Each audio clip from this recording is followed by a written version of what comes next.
I really love the sense of community in this school, and I can't talk about it enough.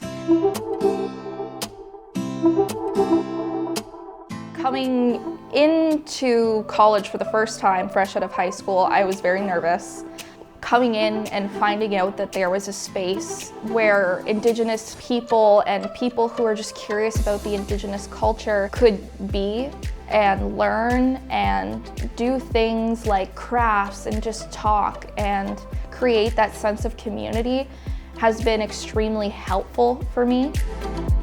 The extracurricular type of thing that I'm more into is just helping out around the Indigenous Center. It's Truth and Reconciliation Day for the Indigenous people. We organize a walk down to the water, and there are information boards lined up around the path to just support the teachings that are in the Indigenous culture.